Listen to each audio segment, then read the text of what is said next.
And we're live. What just happened there, by the way?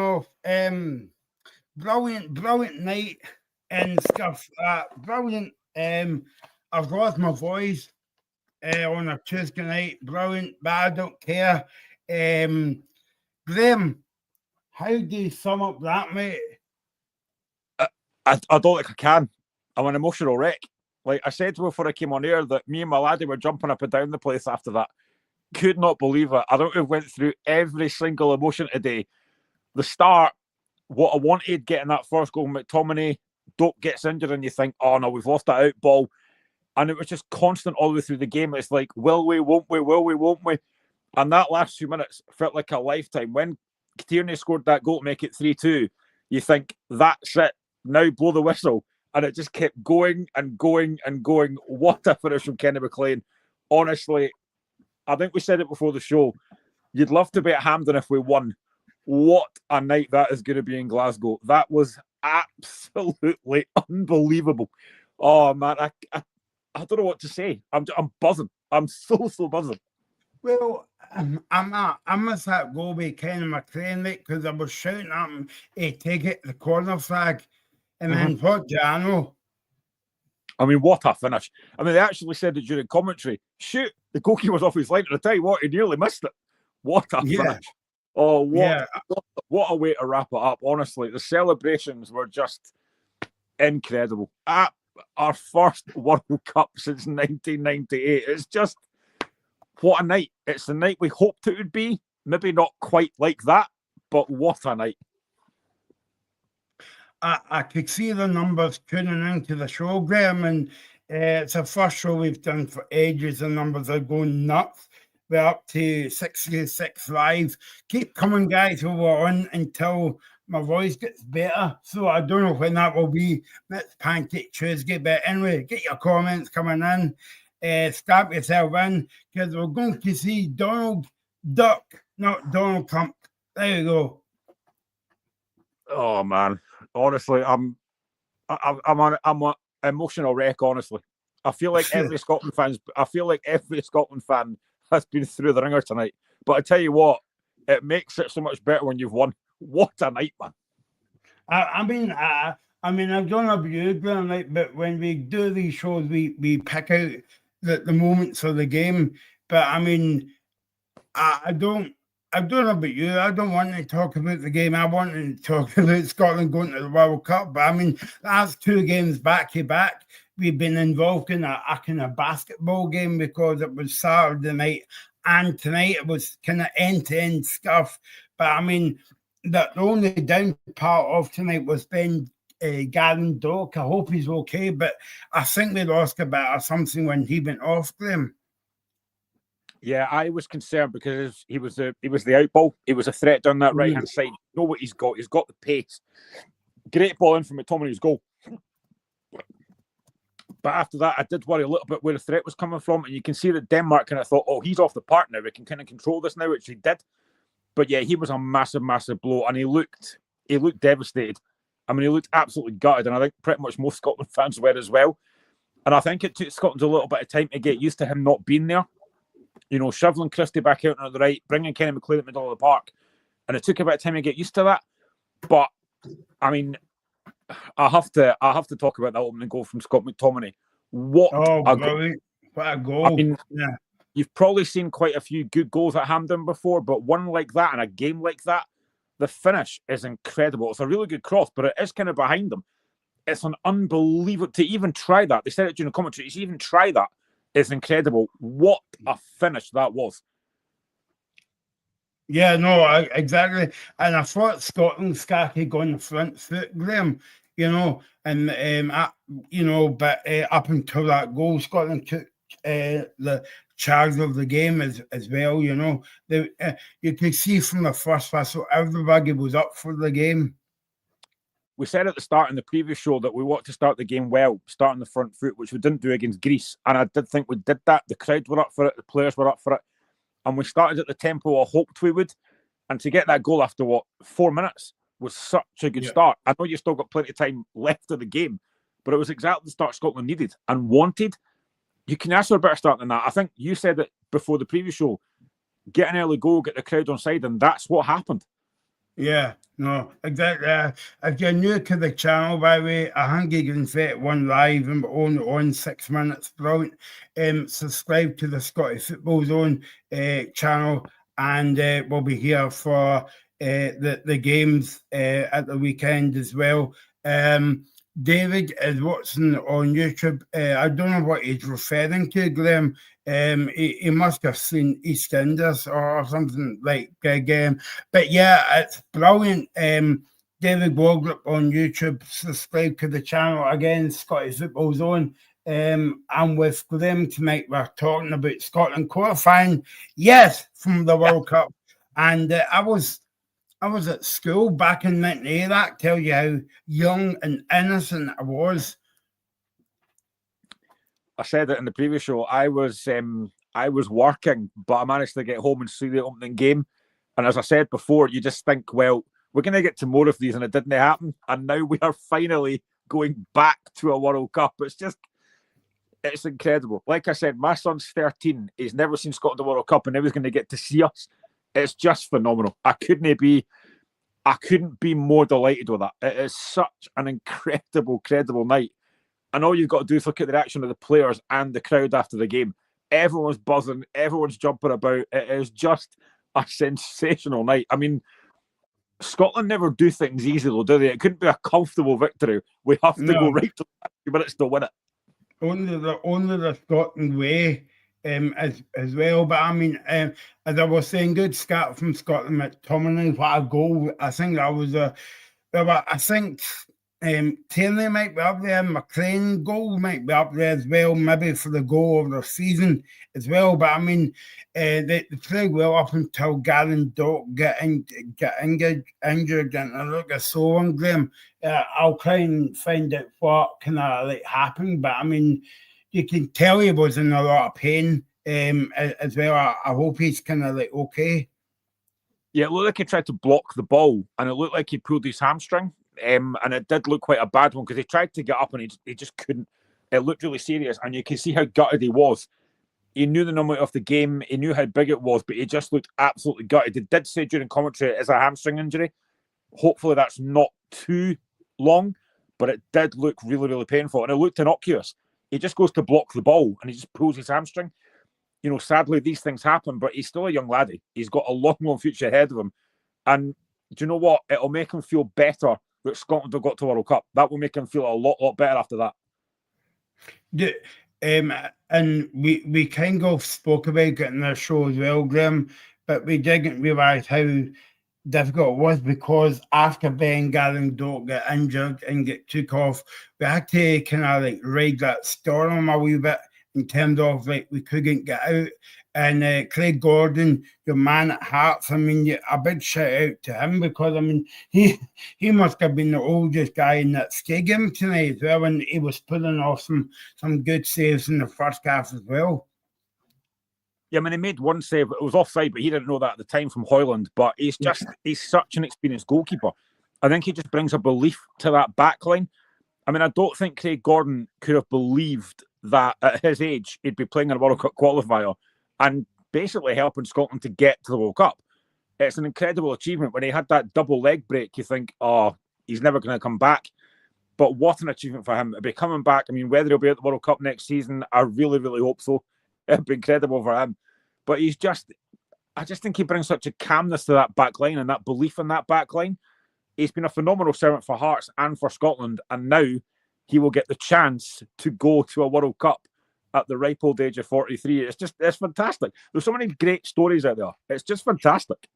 I think for me, Graham, Craig Gordon stands out because I remember, was it you? I can't remember sharing a photo on Craig Gordon when they got injured up at, was it Dundee United a few seasons ago?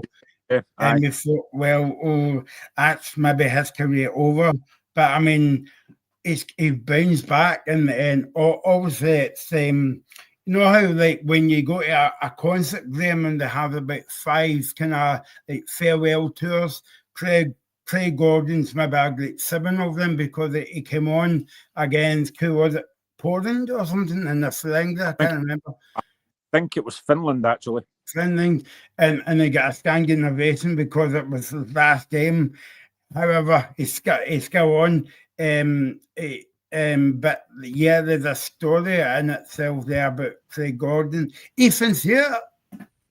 Yes, I've made it back from the pub. A very You've made it back alive. That's good. Celebratory pub. No, I'm sure you guys have covered it all. But no, just unbelievable. What a game of football from a neutral point of view. What a game of football from a Scotland fan point of view. Just brilliant, from McTominay's goal to the lows. And I just always, I don't know why, but I just always had belief in those players. Even when it was at 1 each, I thought we would get a goal. Even when it was 2 each, I thought we would get a goal. And I know I've been one to criticise Steve Clarke, but I think we've got to say that it's no coincidence that these players keep turning up these results. And tonight, they just kept going, and the goals were excellent. I mean, they were having their own competition for best goal of the night, but Scott McTominay's, I think, obviously the outstanding goal. I mean, that'll go down as a Puskas nominee for the stage of the game, and just excellent. And what a feeling to finally, as a young Scotland fan, be going to a World Cup. And I just dream now of the summer coming next year and who we will get. I don't care who we get. Hopefully we get some of the big dogs, because as a young Scotland fan, as I mentioned, these don't come around too often. I'm just glad we're there. Ethan, I was just saying to Michael, I've got a 13-year-old son, and he's never seen a World Cup before, and he was with me tonight. He was absolutely buzzing. What was the atmosphere like in that pub? Because see, in my house, it was absolutely going mental, mate.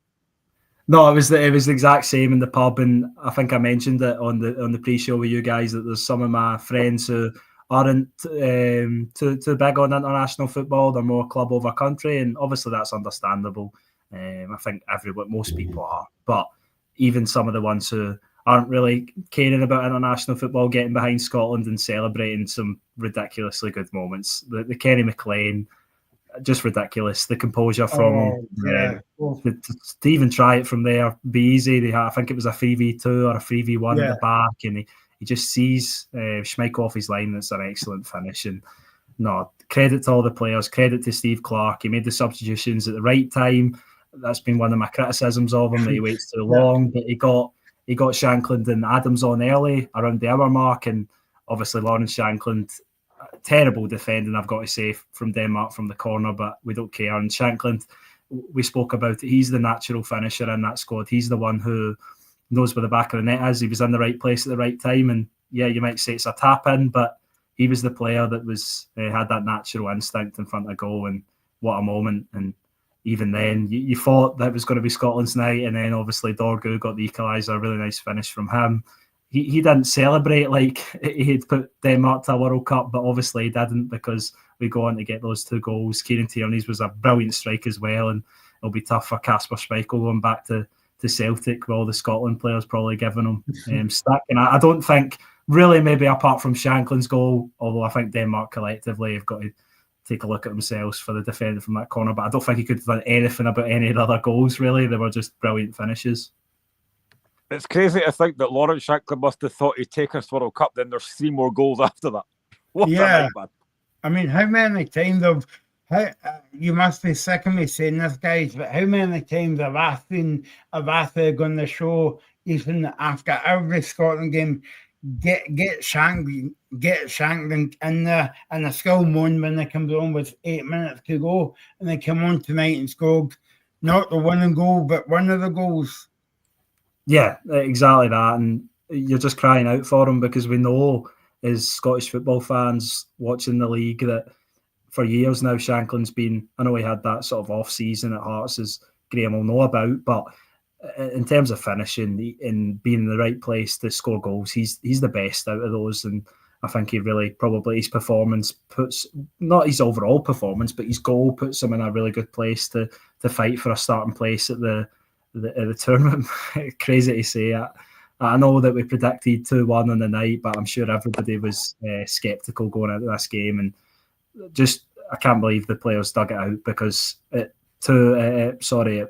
when Hoyland gets that, which I will say is a bit of a dubious penalty, because I think it was really soft. I know probably by the rules inside the box and whatever, and then maybe the referee levels it up because I think it was a very soft second yellow on Christensen, to say the least. But the players just kept going, and it's so difficult as a player when you've been on the back foot, you've been defending the whole game after Scott McTominay's goal, like Scotland were, to change the emphasis and go and get goals, and that's exactly what they did. And yeah, I just can't believe we're there. It's a feeling that I don't think I've ever had in my years of supporting both club and country. Getting to a World Cup, we'll be there with the big names and bring them on. I don't care who we face in the group, because I just want to make it a memorable experience, and hopefully this is the norm for Scotland going forward. And hopefully we can compete in the group stages, although it's a big task with some of the names we could be faced against. Ethan, I don't know about you, but I was putting in a group chat just after Ben Doak went off. I don't know where the outball's coming from. That was a massive blow when he went off. I think they said it during commentary as a hamstring injury, but that was a big, big blow when Ben Doak went off. Yeah, it was, and it was always concerning when you see the player go down without really any contact with the ball. He was trying to stop the cross, and then you see him, I can't remember who it was. I think it was Ryan Christie that gave him the ball, and he just looked like he never wanted it, and then he cleared it up the line. He goes down, he comes off in the stretcher, and it's a really sad moment. Hopefully, fingers crossed, he'll be okay for the tournament, because he's made a massive contribution to us being there. Obviously, a brilliant cross for the first goal, but take nothing away from McTominay. That is just a goal that it's the best Scotland goal of all time. I think even Sir McFadden himself would say that after his goal in France. It was that good. And it's just, Scott McTominay's writing his own script at this point. He obviously scored the overhead kick, which won the Scudetto recently for Napoli, and he obviously made a massive contribution tonight. I didn't think he was in the game at all, really, apart from his goal. I thought some of the other midfielders done a lot more, but ultimately that's McTominay's job, is to score big goals for Scotland. That's what he done. One player who I thought was an absolute standout tonight, I don't know if you mentioned him, Lewis Ferguson. I thought he was absolutely immense. I've been one that's not been too high on him on recent Scotland performances. I feel like the game sometimes passes him by, but I thought he guarded the defence so well and broke up so much play, and I thought he was very good. But the whole Scotland team were obviously very good. To score 4 goals against this Denmark team, I don't know how we scored 4 goals, because on the balance of play, I think when Shankland put in his goal, it was maybe 2 attempts, something like that. You guys maybe will be able to tell me better, but we pushed after they got the red card, obviously, and just a really good game of football. And the neutrals must have been blessed watching Scotland over these last 2 games, because we've thrown up some ridiculous narratives and score lines, and I think we'll be an exciting team for neutrals to watch come the tournament. Before Shankland scored, we'd had 1 shot on target, and the passing, I think at one point, I think maybe in the second half, I'm not sure, it was like 404 passes for Denmark and about 90 for Scotland. But you know what? It doesn't matter. We've won. It doesn't matter. Who cares? I always say at the end of the game, guys, in the European games, like if if team has like 15 shots at goal, and 15 passes, 2 corners, 3 throw-ins, 2 people ate pies in the stand, it doesn't really matter. Honest, we win the game. Yeah, exactly that. And where is the statue for Steve Clark getting put? Yeah, for Steve. Yeah. Yeah, I've got to put my hands up, because I will admit defeat on Steve Clark. I've been really sceptical of him, and I've said that numerous times. I felt sort of not betrayed, obviously, but I felt really hurt when I was in Germany for the last 2 games of the group, and the way it went with just how poorly we played. And against Switzerland, we obviously played really well for the most part, but against Hungary, it was just a really sort of, I don't know, it just killed you as a Scotland fan. The chance was there, but we've got another chance, and this hasn't been easy. Everyone sort of doubted Scotland going into this campaign, me included, after the Nations League playoff against Greece, and obviously we looked at Denmark as the better team in the group, and they proved to be that with a points tally. But no, credit to Scotland and everyone involved for what they've done, because so many times it would have been easy to write them off tonight, and I imagine there was a few unfortunate fans that left the stadium when Scotland were losing, thinking that they weren't going to get that goal. But I always just had a feeling that they were going to get a goal, and I even called it. Not to seem like an expert or anything, but I called that Lawrence Shankland would get the goal he did, and he obviously came on to score. And I'm just glad that Steve Clarke made those substitutions, because I thought him and Adams really made a big contribution to Scotland in a difficult point in the match. And I'm lost for words, really. I know I've spoke a lot, but just to sum it up, I just can't believe we're actually going to a World Cup. I've got to say hello to my number one producer for fixing me out there, Alex, because we had some technical problems at the beginning, but he's here to save the day. It's Alex. So Yes. All right, guys. Are we all good? Absolutely buzzing. Yeah. I can't believe it. Unbelievable. I'm the ultimate pessimist, especially when it comes to Scotland. It's really, really, I'm really down on Scotland quite a lot. And Graham, I saw just before I came on there, he made that point about Ben Doak. When he came off, I was a bit concerned because I thought we wouldn't have an outlet. And then obviously we go in front again. I couldn't believe it. And then Denmark pulled it back.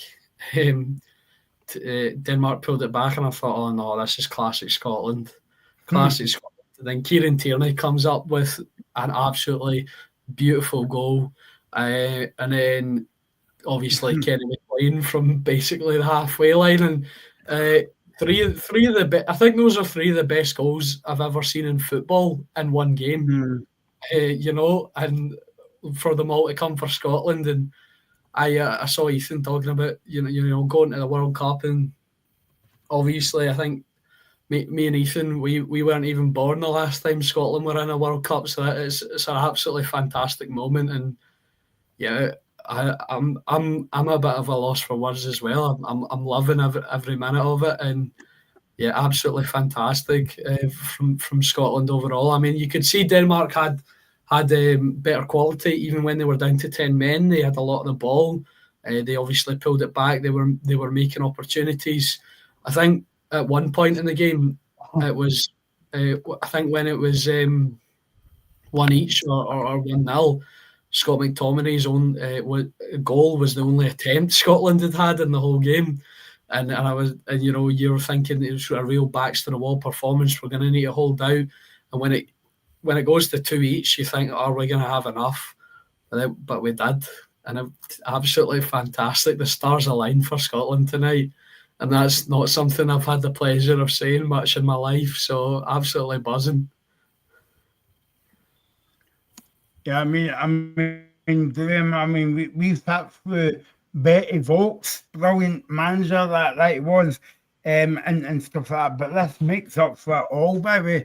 As you can tell, I've kind of lost my voice tonight. A lot of people might be happy with me and me saying that, but listen, I don't care.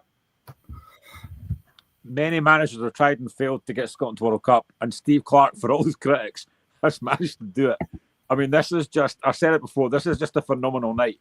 Like I said, my laddie was sitting with me at 13 years old, and he was absolutely buzzing, jumping up and down the place like I was, desperate for that final whistle to go. It's one of these nights. When we did the preview show, we said, it doesn't matter how we do it, just win.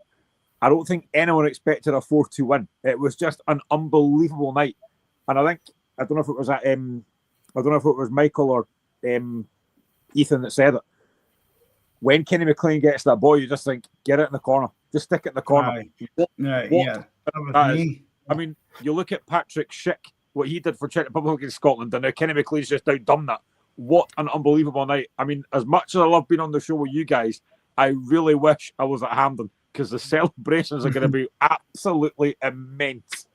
Yeah, well, it's a funny story that me and my mates were scrambling for last minute tickets, and we thought we'd found someone for 40 quid. But then they sent like a dodgy PayPal or something, and we were like, nah, we're not gonna do it. And then there was tickets going for 80, and we're like, no, we're not paying that. But now I wish I paid it. As much as I like being on the show with you guys, like you said, Graham, I wish I paid the 80 quid, and I wish I was at Hampden tonight. But you know, I did end up in my local pub with my mates, which was quite good. The atmosphere in the pub was really good as well. And yeah, it was just a fantastic moment. Everyone sort of it's just good in it when it's like in a public place, and then everyone's just going absolutely mental. Nobody cares about like disrupting anyone or looking a bit silly. People are jumping out their seats and stuff like that because it's a historical moment for Scotland. And when it gets closer to the time, we'll obviously talk about how we want to do in the tournament. But right now, I'm just happy we've made it because, yeah, first time in my life that I've seen Scotland in a World Cup, the best footballing tournament in the world.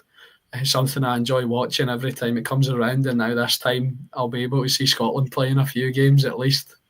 One of my son's friends, who's not a big football fan, messaged my son at the end of the game, and all he put was, "I am emotional."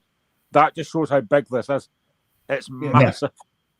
Yeah, no, I was just going to say, sorry, Michael, in a country with some of the thickest club allegiances in the world, I think everyone comes together on a night like this just to celebrate the achievements of the country and the boys who grew up playing football that obviously I'm sure none of us had the sort of the chance or were even close to being on the pitch playing for Scotland, but they're just people like us that wanted to get Scotland to a World Cup, and that's what they've done tonight, and they'll go down in history. And I think I am somebody who would always sort of say club over country, of course, because club is something that's a lot more regular and it's a lot more sort of tribalistic, but this is the best moment I've ever experienced in football, and I don't think anything really comes close to it with how unsuccessful Scotland have been in my lifetime of getting to World Cups. And taken away from all of that, I just thought it was an excellent game of football. Just you couldn't have wrote the script better with Scott McTominay's goal, with how dominant Denmark were for almost all of the match, the red cards, the goals Scotland scored, just excellent. And I'm just glad we're there, and hopefully the players can kick on and do well at the World Cup and let it be one to remember for the older fans that have seen other World Cups. But no, I'm just glad we're there in the first place. Graham's kind of like two World Cups in front of me, so there you go. But no, that's what I was about to say, Ethan. Like, this is totally different to like club football. I know we are like Celtic, Rangers, Hearts, Hibs, Aberdeen fans here, but I mean, this feels something special because like I was listening to something the other day, and football actually brings a whole nation together. Like, no matter if you're black, white, different ethnicity, it doesn't matter your background. Football brings people together. And guess what you were saying, Graham, about your son's pal, it brings more people together, and inspire the next generation. And I know that we use that word too many times in our lifetime, but I think it does as well. I mean, look what you can achieve. I mean, I remember was it the first Euros we were at, and there was like Scotland flags out the windows where I live. Like even folk that weren't really football fans, they had the Scotland flags out. You had the cars with the Scotland flags on. It's just an incredible occasion. But the World Cup is so much bigger. This is the pinnacle for I think an international player. You want to get to World Cup, and now a lot of these players who've never played in one before are going to get the chance to do it. A lot of fans who might have never seen it before are going to get a chance to experience it. It's such an incredible occasion. I mean, tonight, honestly, is just. I said it before I came on the show. I was an emotional wreck tonight. It was just incredible. I could not be happier. Yes, I'm a Hearts fan, but tonight I was a Scotland fan, and tonight just means so much. And I do just wonder, though. I do wonder if Stockport County could have won that game tonight. I just wonder about that.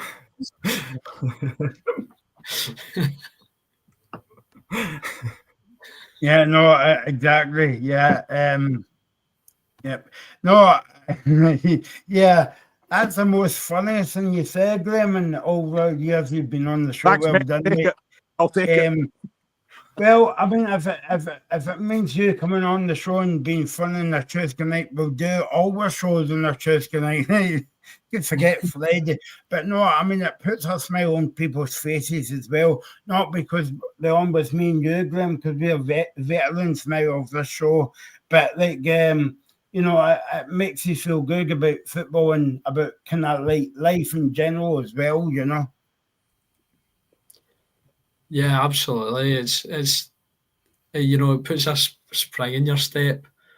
Like, just have that kind of like national kind of pride, because obviously we, you know, as we've discussed and over the years, and as we've alluded to a couple of times tonight, it's not, you know, obviously you always support your country, but it's not been the you know, the most prideful thing to be a Scotland fan over the past 3 decades or so.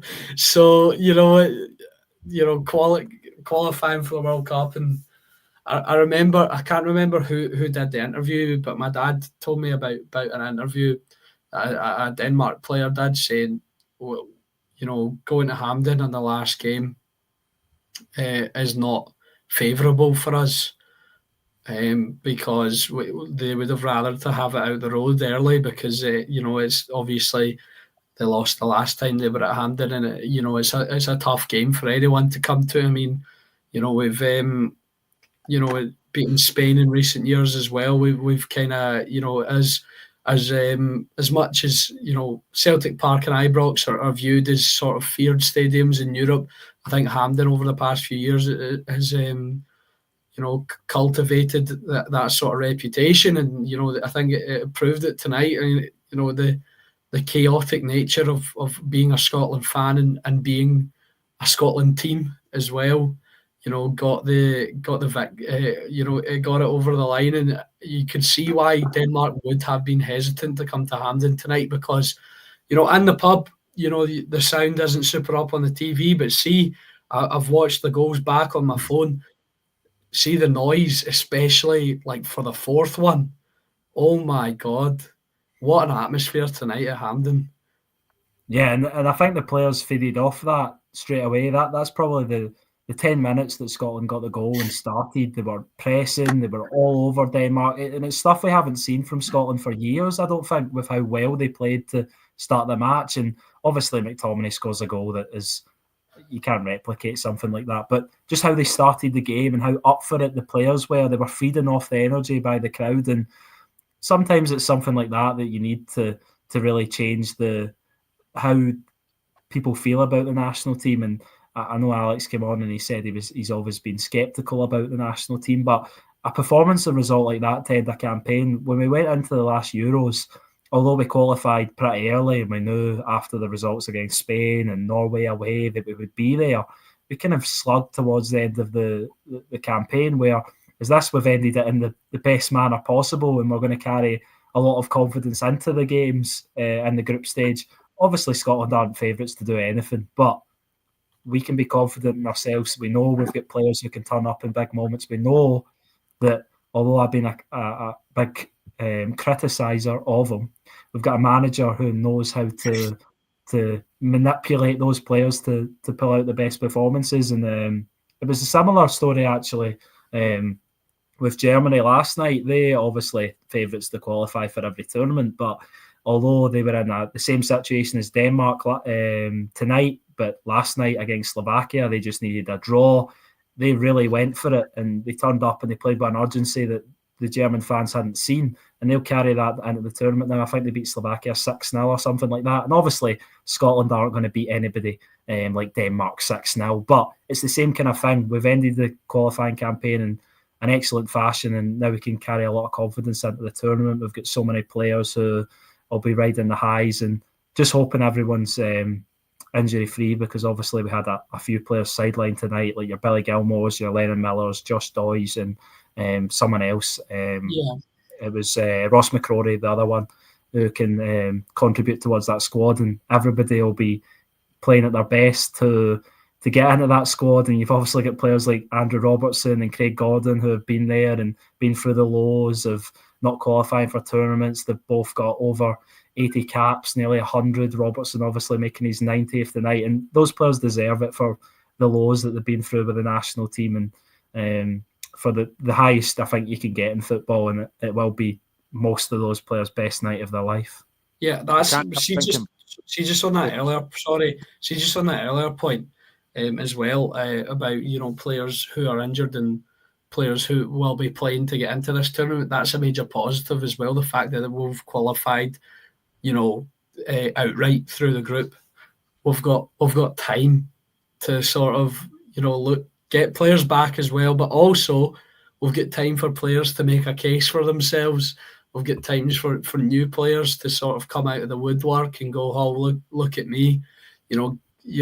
Although Steve Clarke isn't the biggest fan of picking new players, although I don't really want to criticise him tonight of all nights. But he's that is a major positive with it tonight. The fact we've automatically qualified, and we've got plenty of time to sort of look at that squad and see what's happening. I can't help thinking back to Saturday and that Belarus game, because if that doesn't happen, we're not in this position. I mean, we have got a lot of luck in this, but that's what you need. In these kind of tournaments, you need that kind of luck, and we certainly got that. Because if Belarus don't get that draw, tonight doesn't happen. Honestly, we are carrying a lot of luck, but I will take it all day long. It's brilliant. Yeah, exactly that. And obviously, I think the performances haven't been the best for most of the campaign. I think nobody could disagree with that, but ultimately we're there, and I think that's what everyone cares about. And is that a nation like Scotland who haven't been to a World Cup in nearly 3 decades? This doesn't matter. We're there, and I think by any means necessary would have been the message to the players. And I don't think anyone would have been complaining had we went through the campaign like how we did. And no, just a brilliant end, because Denmark are a really top team, and we'll have to see how they fare now in the playoffs, watching from a luxurious position. Yeah, absolutely. Just on that Belarus game as well, though, on Saturday night, it gave us a lifeline, but also I couldn't help think and look at it and go, of course, the night that Denmark draw to Belarus, Scotland lose, and that just fed into the pessimistic feeling of me. It just fed into it, and I thought, now we absolutely have to beat them now. And I just don't know. I just didn't know if we could, based on recent performances. If you think back to the last international break, how negative we all were, because it was quite a poor. Although we did get the win over Greece and the win over Belarus, the performances were not good. The Greece result was, probably one of the biggest smash and grabs I've ever seen. In the Belarus game, we're hanging on by a thread of a team who were ranked so low. However, maybe after the Denmark result on Saturday, maybe they're a team that are starting to get their act together a little bit and finding a way to play, which, fair enough to them. Nice to see for them. But yeah, after that result, the combination of results on Saturday night, I was like, oh God, how have we done this? And we absolutely had to win. But like we've seen tonight, we did do it. And yeah, back to that feeling of just absolutely lost for words. And you mentioned earlier, you're thinking Kenny McLean, just get it to the corner. I think Shea Adams was on the outside of him. I'm thinking, just play him and run it to the corner, and he has a goal. And it went in. It was almost like, see, for the first goal and the last goal, it was almost like a delayed reaction, because I was almost in disbelief that both of those goals of that caliber could actually go in. You know what I mean? Especially the first one, I was like, no way. I was like, it took me a while to register that the ball had hit the back of the net, and I was like, I was absolutely buzzing after that. But yeah, just lost for words again. Absolutely fantastic night, and yeah, hopefully we can all enjoy this as a nation for the time being before we start thinking about how we'll fare in the World Cup. Because obviously you want to go there and make a showing and make a bit of history and get out of a group for the first time. But right now, I think we should just enjoy, the journey there, and the fact that we've won tonight, and like I said earlier, seen 3 of the best goals I've ever seen.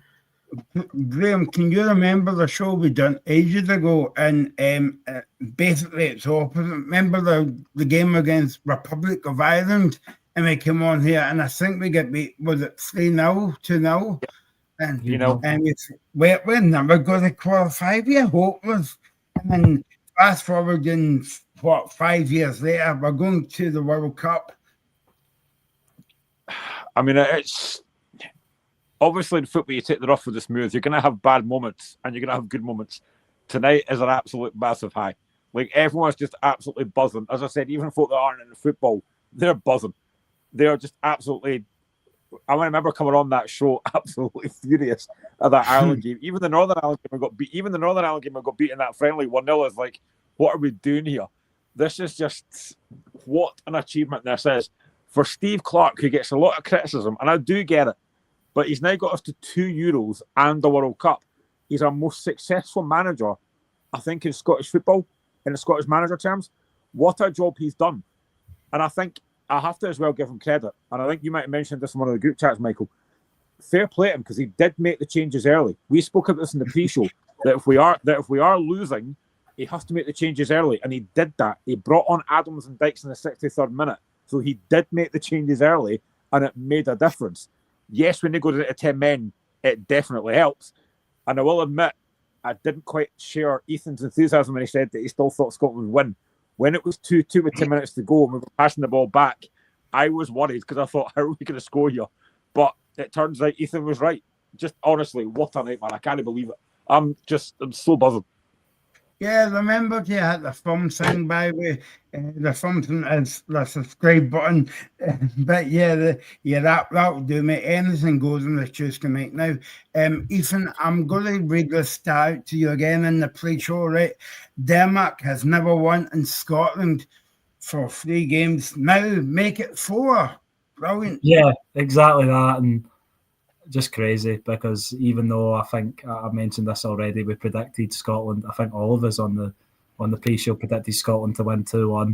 Whether we all actually thought in our heads that was going to be the case was another question. But I don't think anyone could have predicted what transpired tonight. And it was, I think Alex mentioned it, it was for almost all of the goals, it was pinch me moments, because you just didn't believe that Scotland were going to go again and they were going to get that goal, and they just did, and they kept going. And you can't give enough credit to the players on the night, because it would have been so easy to sort of go into themselves and hide, especially when Denmark equalised twice.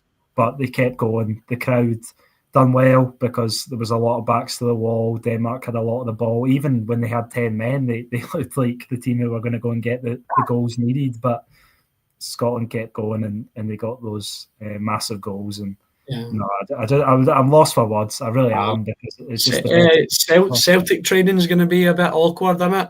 Yeah, yeah. I said that with Kasper Schmeichel, obviously. A few of the Celtic, well, Kieran Tierney especially, getting the better. Yeah. I think I heard someone in the pub saying he should have saved that, but I don't know if he could really have done anything about it. I think it was just a really good strike, and yeah. You know what I loved about Kasper Schmeichel tonight? It was for Kenny McLean's goal. You just see the angle of like behind Kenny McLean, where you see him backtracking, and then he sort of has like kind of like that oh crap moment when it's like coming over him, and he starts like sprinting back the way. Maybe that's a bit cruel towards Kasper Schmeichel, but you just kind of you saw that where that thing where he's looking at it and he's going, oh God, this is going in, and he starts trying to sprint to get back to it, but it was too late by that point. you know what's quite funny though? You were talking about predictions there. My mate actually had a bet on 3-2, so he was fuming when the fourth goal went in because I think he stood to win 200 quid or something off of it. Please gamble responsibly, of course. But you know, he was fuming while the rest of the pub were jumping up and down. It was quite funny. See the accuracy of that playing goals. So see if you watch it again. I was watching it a couple of times. When you watch it, it looks like it's going out. It looks like it's going wide, and it just kind of bends back in at the last minute. It is unbelievable strike. Yeah, fantastic finish. It reminded me actually of. I hate to always take it back to Rangers, but it reminded me of Kamar Roof's goal against Standard Liège, where you're thinking, yeah, no, but you're thinking,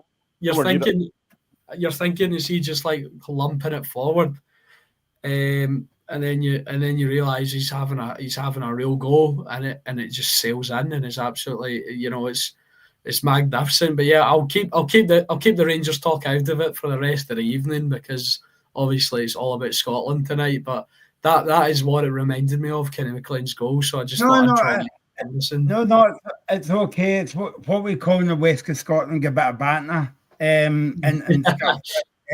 Yeah, but I mean, yeah, that's right, Alex. But in saying that, I can always remember as well, Graham, that you know, when Scotland were playing very poorly, right, and they were getting beat by a stupid goal that came off of somebody's backside or something like that.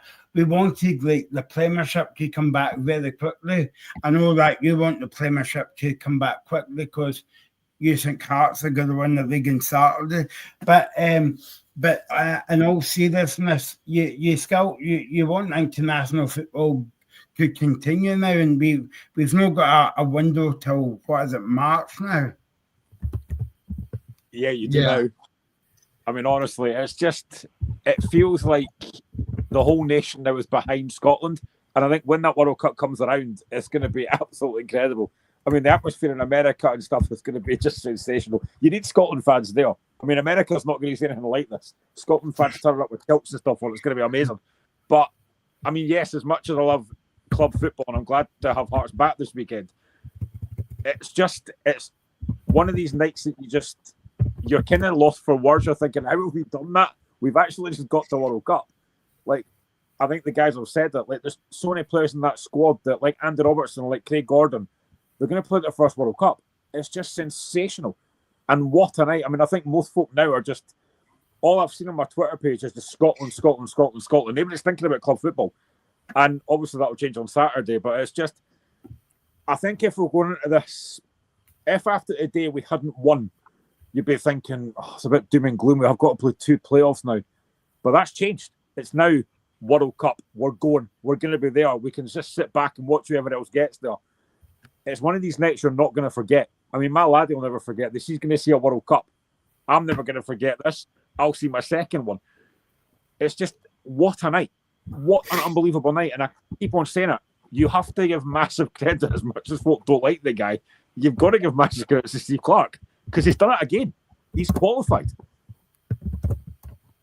Extended tournament. Oh, come on.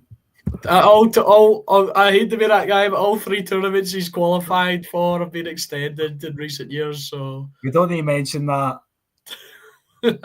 No, I'm kidding. It's you know, it's a moment that, you know, he's given me and a lot of younger supporters, and we'll remember it forever, because, you know, Scotland don't get to World Cups.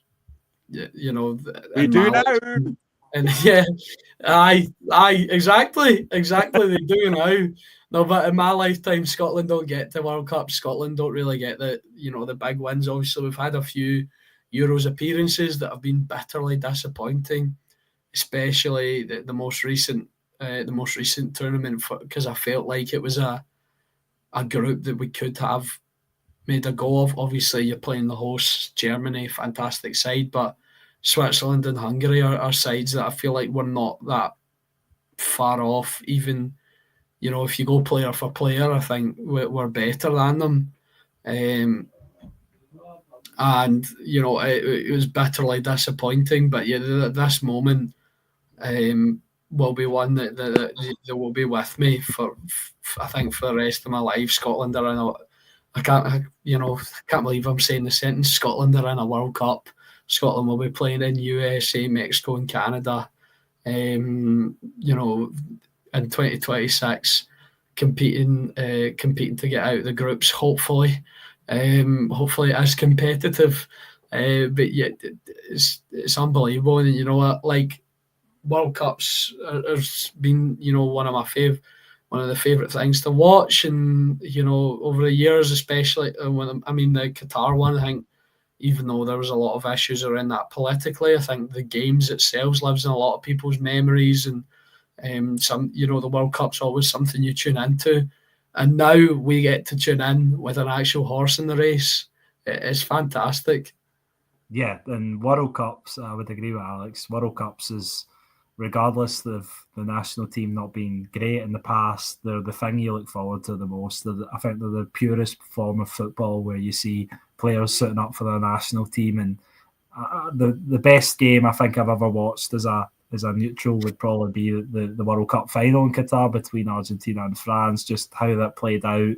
And you look even at that tournament, teams like Morocco got to the semi-final, and some crazy things happen. I'm not saying Scotland are going to get to a semi-final, but did you say Scotland were going to win the World Cup? Well, yeah, I'll take that. Maybe. But no, we're just there, and that's the main thing, and we just need to enjoy this moment now, not think too much about the expectations for the tournament, because it is such an achievement to be there, and it should be a night that, and I think it will be a night that all Scottish football fans relish late into the night. I cannot wait to see Scotland get beat by Cape Verde, who I don't even know who they are. Well, they've got some good players. Big Gary Rodriguez, he's a good player. That's probably the only, and that Irish guy that they found out that he could play for Cape Verde through LinkedIn. Shamrock Rovers central defender, yes. Yeah, I know who you're on about, but no, I seen someone the other day, or it might have been today, even on Twitter, saying how much they would give for Scotland to have a moment like Republic of Ireland had the other night against Hungary. And obviously, their sort of win with Troy Parrott's hat-trick was to get them to the playoffs, and we've won up that tonight with getting a moment like that, with the goals we scored, with how late they were to get us to the actual tournament. And no, just excellent. You couldn't have, I've said it already, but I'm lost for too many words at this point, but you couldn't have wrote a script any better for Scotland tonight. And what a game of football, and just what a moment. And it'll be one that I'll remember for the rest of my days, and I'm sure those Scotland players will celebrate for the rest of the days. Even Andrew Robertson, someone who's won multiple Premier Leagues, a Champions League. I wouldn't be surprised if this ranks highest in his achievements because of how long Scotland have went without a World Cup and captaining the side to the tournament. Yeah, I don't know how old these guys go back. Sorry, I don't know how old these guys. Yes, sorry. We scored. Oh no, it's a rerun of the game. Sorry. I was getting it say Gigraf up Tierney scored again. And got a goal. By the way, see that McLean goal, right? I never saw that goal because I was actually jumping about the living room. He said, take it to the corner, and throw Grano, and they scored. Sorry. They get psychic there. Sorry, Graham. I don't know what you were saying there. I wasn't saying I wasn't listening to you, but I wasn't listening to you. I was watching the goals again. No, I was just saying, I don't know how half these players go back to their clubs. They'll all be steaming, because I would be. Yeah, they absolutely should be. Although I think one of the goal scorers, actually, Kieran Tierney, famously doesn't drink, so he'll be on the Ribenas with James Milner. After that one, but. No, but the rest of them should absolutely go out and enjoy themselves, and it absolutely fantastic. Tonight's not the night for maybe criticising individual performances either, because I think there maybe is a couple you could dig out a little bit if you're being overly negative, because that's my whole personality. I'm an overly negative person. But you know, exactly. It's a depression existence. So I'm negative by nature. No, but you know, tonight's not the night for that, and they should all go out and enjoy themselves. And you know, I just hope, and I don't think that they should worry about club football for coming up for the weekend. You know, obviously they need to keep themselves healthy, but you know, go out and enjoy themselves for the next night or two, and then they can get back to it because they absolutely deserve it, and because they've given a whole nation something that they haven't had in 27 years. Not appeared at a World Cup. By the time they get to the World Cup, they won't have appeared at a World Cup in 28 years. So nearly 3 decades. You know, they deserve to enjoy themselves because they've given so many people a memory that will last forever. Yeah, back on tap tonight.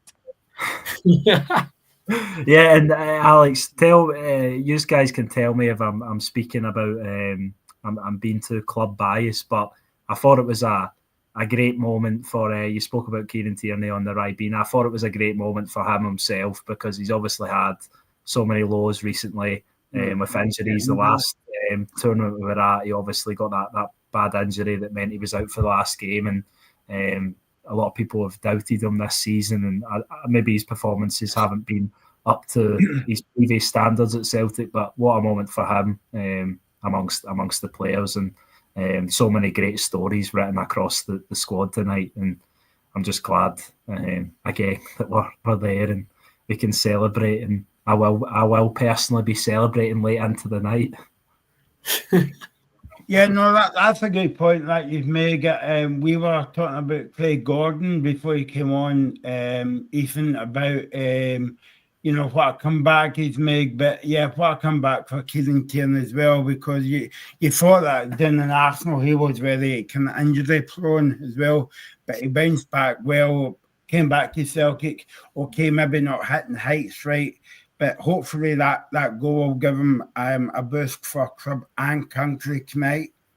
Yeah, and I think he's been a really good performer for Scotland as well. Obviously, recently he's been carrying injuries, he's not been playing club football as on a regular basis at Arsenal. But I think beforehand that partnership with him and Robertson and the back five when he bombed on as a left centre back was one that I always watched it thinking that he was maybe the better out of the two performers for Scotland between himself and Robertson, and an excellent moment for him playing at right back as well, which was strange. I thought at that point maybe Steve Clarke was going to go to a back three, but he just put Tierney on at right back. Obviously, Aaron Hickey's been struggling with fitness as well, and hopefully he can get back up and stay injury free, because that's the case for a few the Scotland boys at the moment. Hickey, Tierney, Ben Gannon-Dokes had a rough sort of history of injuries for such a young age, and hopefully all the players are fit and available, because it's a moment that they deserve and a moment that shouldn't be forgotten tonight, and they should get to relish the chance to play in the States, Canada or Mexico, wherever our games are played, and I'm hoping they get some dream ties, your Brazils, your Argentinas, your Frances, whoever you might like. Bring them on, we'll beat them all. Scotland for the World Cup. Well, how many games did Scotland lose in qualifying? 1. How many did Brazil lose in qualifying? 6. So you never know. Do they not play in like a big league or something? Yeah, because there's not a lot of teams. It's not comparable, but it was just a statistic that right, okay. I'm saying without context. Alex, I know I'm a bit like you. Maybe that's why me and you are best mates now. We're kind of negative as well, but let's be upbeat. But the only thing I would say about that is, do you think more Scotland fans will get behind Stevie Clarke now? That's a tough one. I mean, I don't think you have a choice but to get behind him, because he's not going anywhere. So, you know, let it ride out for the World Cup. And however, you know, no matter what the result in the tournament is, I feel like this should be sort of the natural end to his tenure as Scotland manager. I feel like it's a good time to cap it off, no matter how Scotland do in the tournament. So yeah, but you have no choice but to get behind them now for the tournament, for the World Cup. However, I feel like after the World Cup, it should be his end. That sounded really like I wanted him to die there. It should be his end as Scotland manager. Yeah. Well, it's what was it? It's 6 to 8 minutes going on the clock now. I can't remember when they made the subs, but anyway, Ethan's got to go because he's got to go to some kind of watering hole now. So we'll see you at the World Cup, Ethan. Yeah, well, I've made a substitute appearance. I've come in, I've contributed, but I'm going to celebrate further now, and I think everyone should take time to celebrate this moment. Everyone should stay safe, the main thing, but enjoy the moment. And thank you very much for having me on. You better be in uni tomorrow, by the way. I'll be at uni tomorrow. Don't worry. I will not be. I will be there. I will be there. But no, thank you very much. I've enjoyed both the pre-show and the post-show, and yeah, come on Scotland. I'll see you all later. Ethan. Watch out for Ethan. He'll be coming to a pub near you very soon, in the next 2 minutes, I think.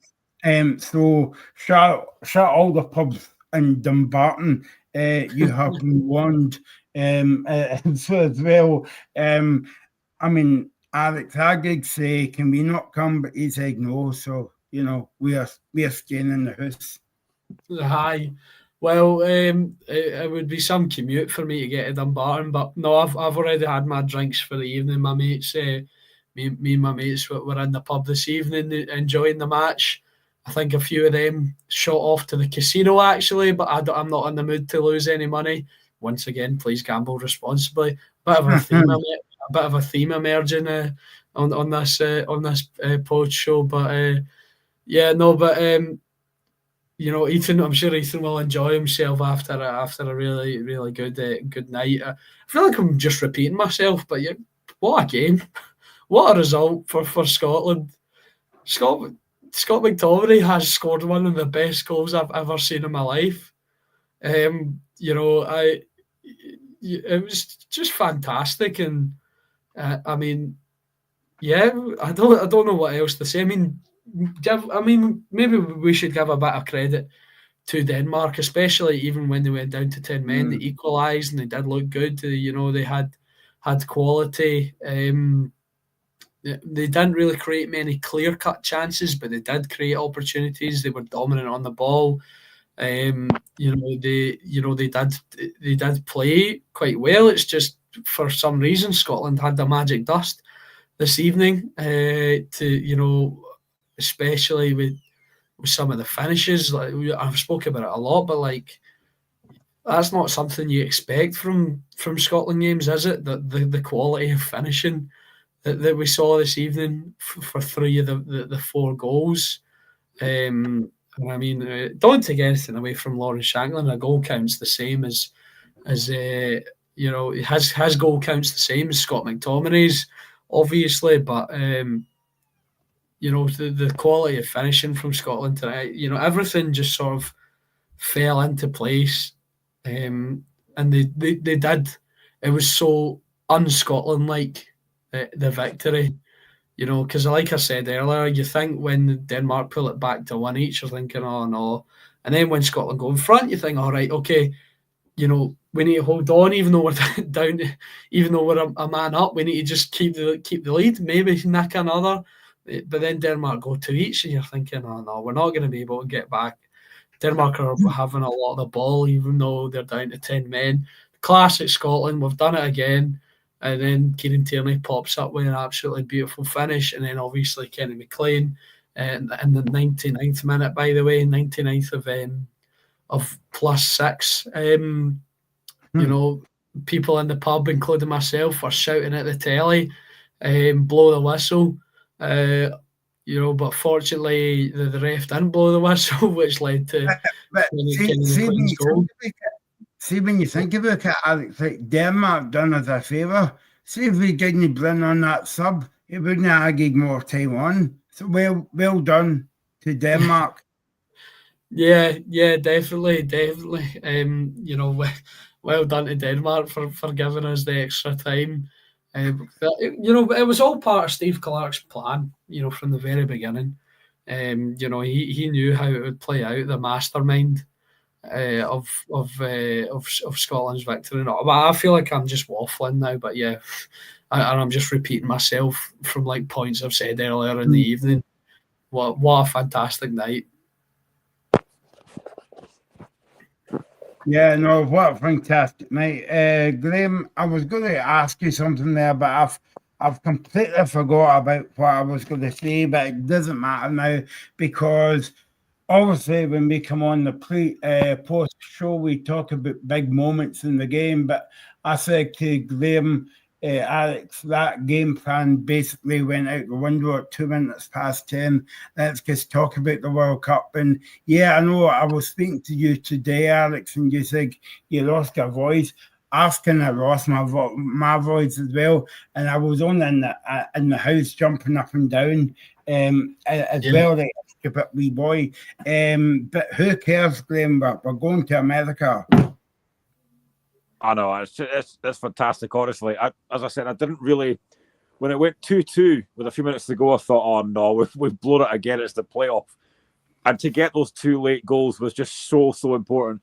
And what a finish for Kieran Tierney as well. We're talking about McTominay's goal, but that finish from Tierney is inch perfect. Schmeichel's got no chance. And then that goal from Ken McLean just wraps it up. I think we're all just saying, stick it in the corner, Flag, just stick it in the corner. But where is this extra time coming from? But what a finish. I mean, Hamden was going absolutely nuts. We're all going mental. I mean, as I said earlier, Scotland do not do things the easy way. If we find a hard way to do it, that's the way to do it. But to actually have qualified, to not have to go through the playoff, to actually be there, it's just the best feeling you could have as a Scotland fan. We're all just absolutely buzzing after that. It's just such a great night. And, those players deserve a lot of credit. Because I think as well at 2-2, you could hear the crowd getting a little bit agitated at the fact that we're passing it back against 10 men, but they kept having that belief to keep going forward and get that goal. And once Tierney scores that goal, it's brilliant. I mean, to be fair, Denmark were playing quite a lot and trying to kind of play for time, so I'm glad that it went against them. But it's a phenomenal night. Like, we were all hoping at the start of this we were going to go through. We all believed we could, but not quite like that. To win it 4-2 that way, you see the reaction after the game with Steve Clarke, everyone is just going absolutely crazy. You probably couldn't have had a better night than that. It's phenomenal. And the mood feels fantastic. Like, you look at the folk in the chat, the mood around the Scotland fans just through the roof. It's unbelievable. Alex, as I said to you at the beginning of the campaign, we're going to have a chance to beat Denmark at home in the last game to qualify for the World Cup. I think you would be saying, like, I'm going to take you to the hospital, Michael. Yeah, no, definitely. Well, if you'd offered me it, I would have bit your hand off. And if you'd predicted it, I probably would have taken you to the hospital because I would have thought you were losing your marbles. But that's down to my pessimism again. But I think maybe I've just been beaten down over the years of supporting Scotland and Rangers. Imagine that depressing existence. No, but so. But yeah, when the good times come, it's you need to enjoy them, and I'm definitely going to enjoy it because I couldn't have predicted that. Even tonight, when I was sitting like 5 minutes before kick-off, when I was with my mates, they were like telling me to shut up because I was going, "Nah, we're going to lose." It's just classic Scotland. We're going to lose. I was bracing myself for the worst possible outcome because I didn't dare to hope, that we could do it.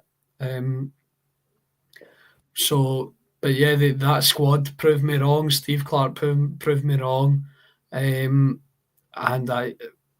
yeah, just I keep coming to this at the end of my points, lost for words. Scotland, we're going to travel over to USA, Canada, and Mexico, and hopefully have some interesting games, some glamour ties. I'm sure everyone will be setting their alarms for 3 a.m. or whatever to watch the games. It'll be great over the summer.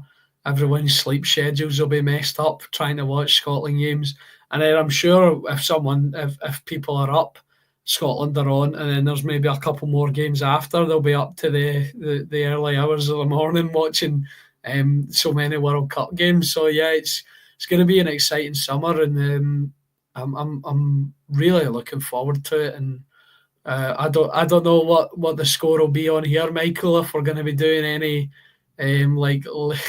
like 3 a.m. shows to cover the Scotland games, I guess that's still to be seen.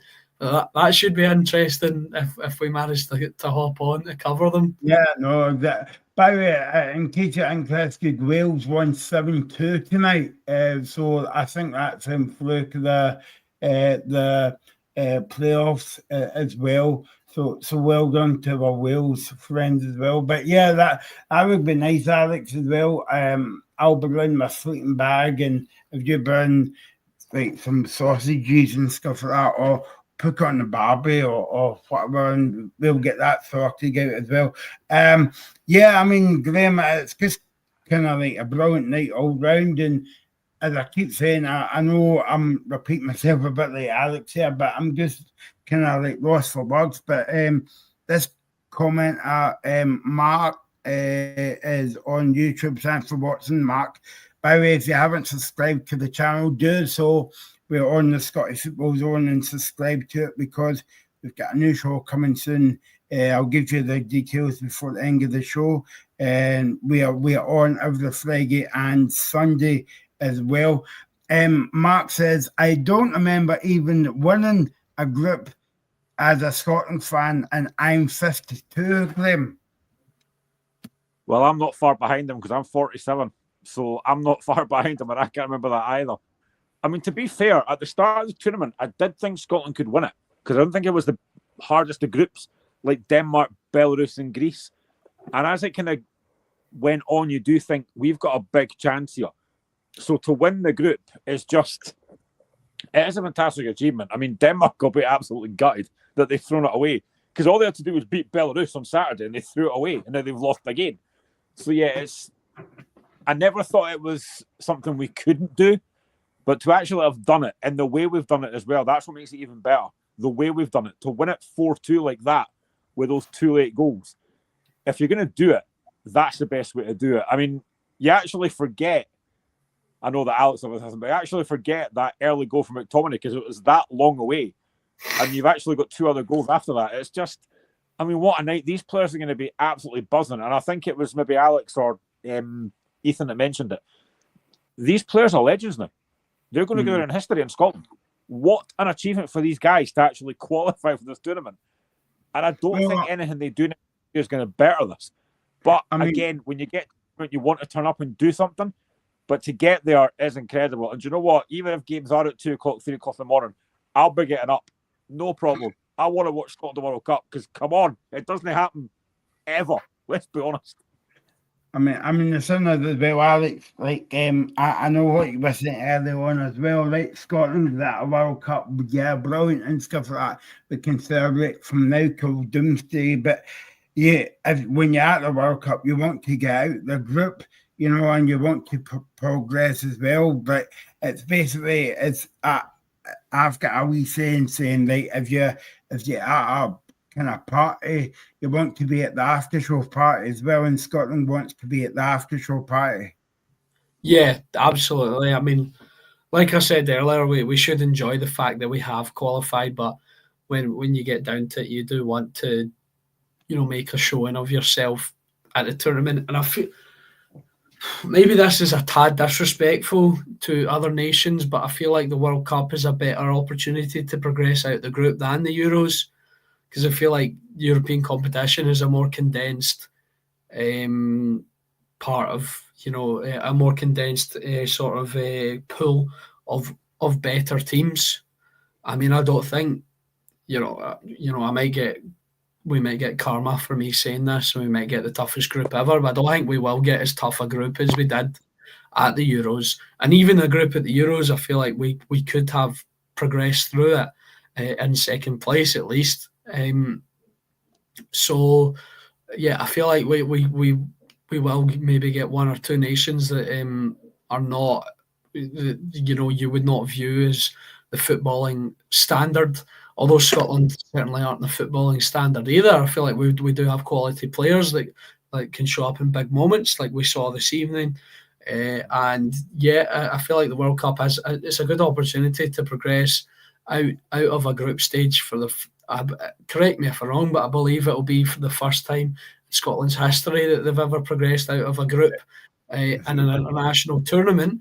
So I feel like this coming up would be a big opportunity for it, because it's obviously it's an extended tournament.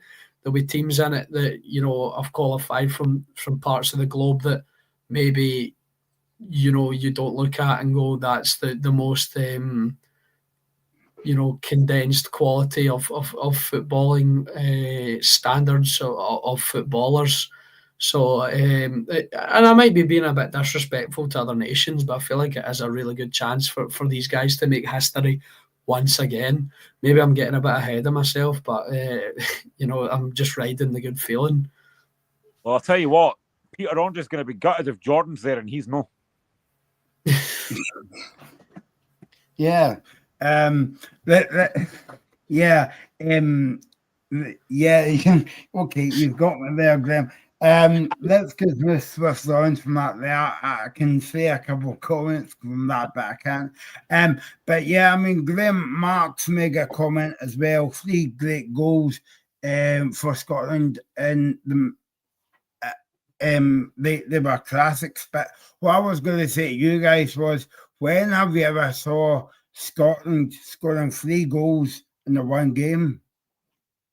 Because I've not saw it for ages. Certainly not 3 goals like that anyway. I mean, they were those goals tonight, apart from obviously Shanklin's goal, but I think Adams would have put that wide.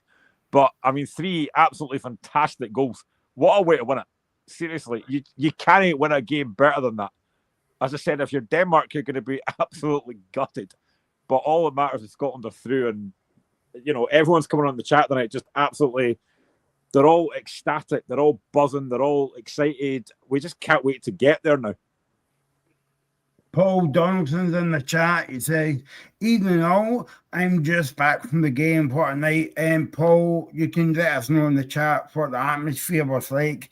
Obviously, it was loud in the telly, but it must have been doubly loud at Hampden Park. But tell us how the atmosphere was, and if you're going to the World Cup as well, that'd be brilliant. Keep your comments coming in. But here, we're here all night. No, we're not actually.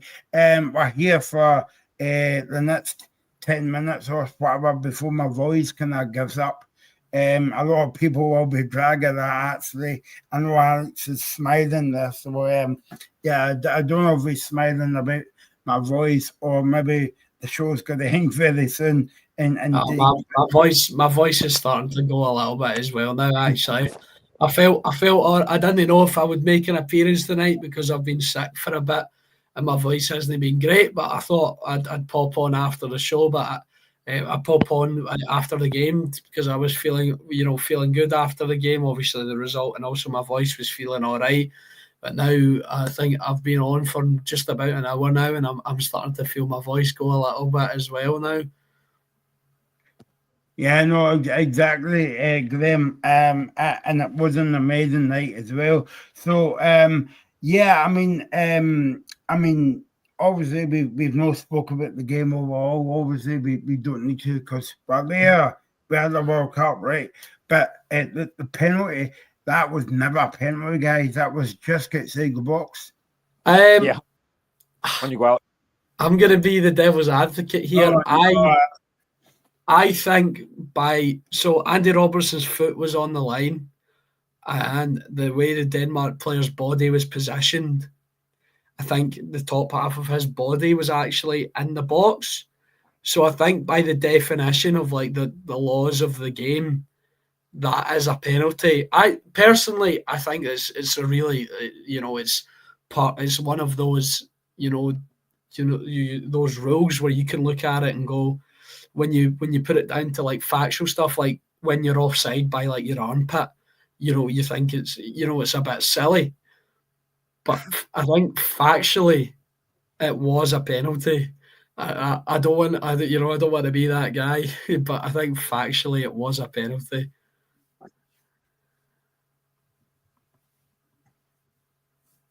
I thought it looked as having watched it a couple of times, I thought it looked as the box.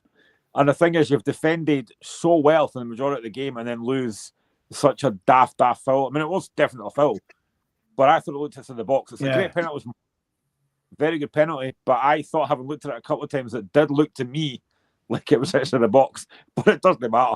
Who cares? We've got World Cup. Who cares? Yeah, no, definitely it doesn't matter. But that was more like over the whole game that it was getting a foul, but I wasn't inside the box. Alex, you can argue with me all night, but I don't care. We're going to the World Cup, mate. I mean, I'm in one of these kind of funny moods tonight because it's a Tuesday night as well.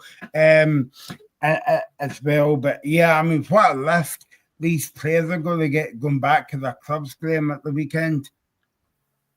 Yeah, I mean, it's going to be fantastic. I mean, as I kind of said, Lawrence Shanklin thought he'd done it. He thought he'd made history, and then two other players scored after him. But it's just an incredible occasion for all these players come back to their clubs. They'll be on a massive high. They'll all be absolutely buzzing. I think probably Andy Robertson's getting very relieved after that penalty. But it's one of these nights that you'll never forget.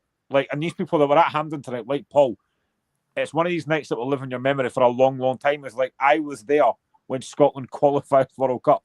What a night that would have been to be there. Watching it on telly, yes, it was fantastic, but being there would have been just sensational. Yeah, no, but Alex Paul Donaldson says in the Skiggan, the McTominay goal was like Watson in slow motion. Yeah, no, I felt a little bit like that on the TV in the pub, and you don't usually get that on the telly.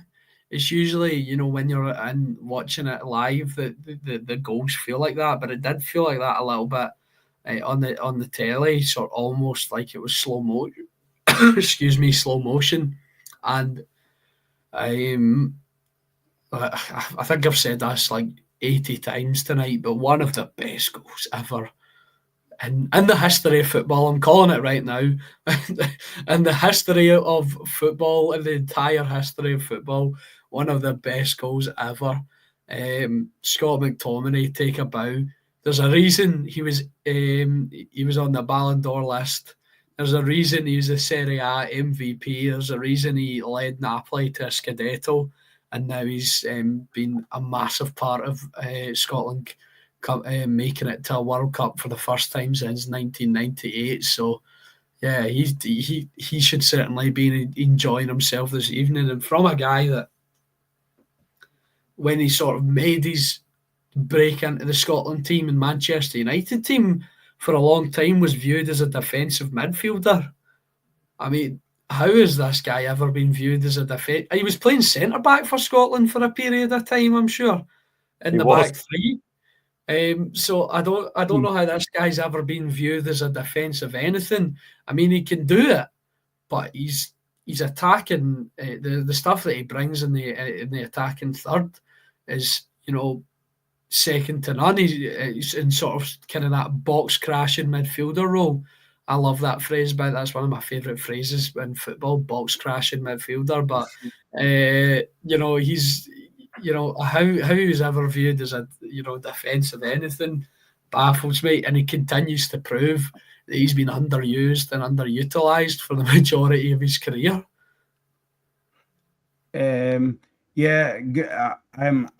I thought I was back at school with Graham. Leo says, where's the whiskey? And Mark on, Mikey on YouTube says, nah, Ian whiskey, mate. So there you go. So I think that's all about us because of, I think I fall in the same category as Alex. My voice is a bit could go, but fair play to Alex, man of a match for coming on the show as well. Thanks for coming on the show, Alex. Just to tell you a quick one on Wednesday night. No, it's not. I can't take another night on this show. Not because I've got to speak to you guys. It's just because I've got to get my voice back and got to get back into earth. And Thursday night we've got Half Football World. It begins at 6:30 on the channel, and stay tuned for details. Or do tune into that one. We're hoping to do it once a month, focusing on women's football and, fun enough, Scottish football. So join us for that one on Thursday at 6 o'clock. And we will be back on Friday to look at the Bournemouth Premiership. It's gonna feel weird going back to, domestic football after this, isn't it? You're usually buzzing to get back to the domestic stuff, but it's gonna feel a bit of a come down going back to the regular domestic football. Yeah. When your team's top of the league, it does me. All right, okay, mate. Maybe that's a good time to finish, guys. Alex started that one, round one fight. So thanks for watching. Thanks for all your comments. Don't forget to subscribe to the channel. I know I'm going about it bits of Scottish Football Zone. Like and subscribe and tell all your pals and skills to be trapped to subscribe as well. And we'll be back on Thursday night. Thanks to Graham, thanks to Alex, thanks to Ethan, thanks to who else was on the show? Alaska was on the show earlier on as well. So we will be back on Friday. To look forward to the big old Bowling Premiership of the weekend. And we'll see you in America. A Scottish Football Zone special following Scotland in World Cup qualifying.